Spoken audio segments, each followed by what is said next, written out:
Alors, en parlant des hydrocarbures, écoutez Donald Trump qui a menacé de frapper l'Iran beaucoup plus fort si les autorités bloquent l'offre de pétrole. Alors que nous poursuivons l'opération Fureur épique, nous nous efforçons de maintenir l'approvisionnement mondial en énergie et en pétrole. Et je ne laisserai pas un régime terroriste tenir le monde en otage et tenter de stopper l'offre mondiale de pétrole. Et si l'Iran fait quelque chose en ce sens, ils seront frappés beaucoup plus fort.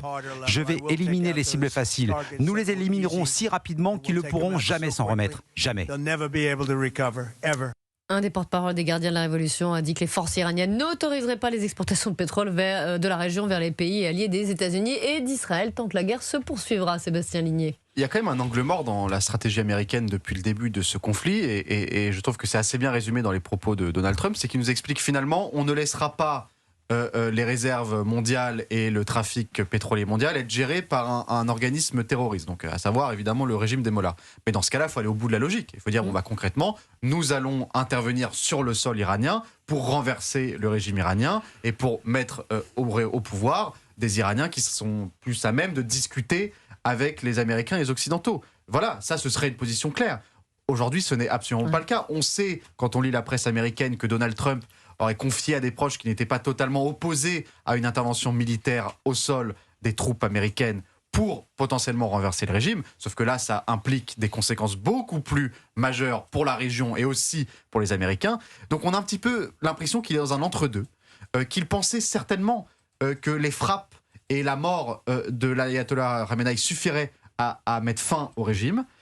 Visiblement, ce n'est pas le cas. Visiblement, les Iraniens tiennent plus que prévu. Visiblement, la population iranienne ne s'est pas encore soulevée contre le nouveau régime ou n'a pas profité des bombardements pour se soulever et que peut-être finalement il a sous-estimé la capacité de résistance des Iraniens.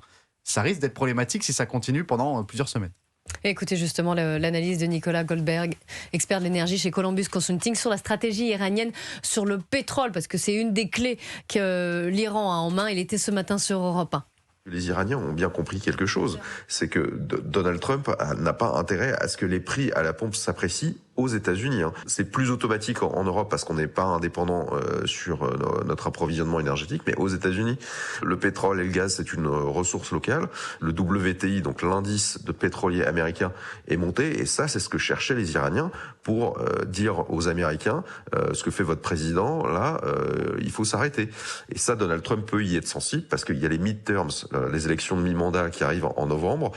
L'opinion publique est assez remontée contre Donald Trump parce qu'il n'a pas réussi à maîtriser l'inflation, et il n'aura même pas réussi à maîtriser les prix à la pompe, puisque là, ça augmente un petit peu.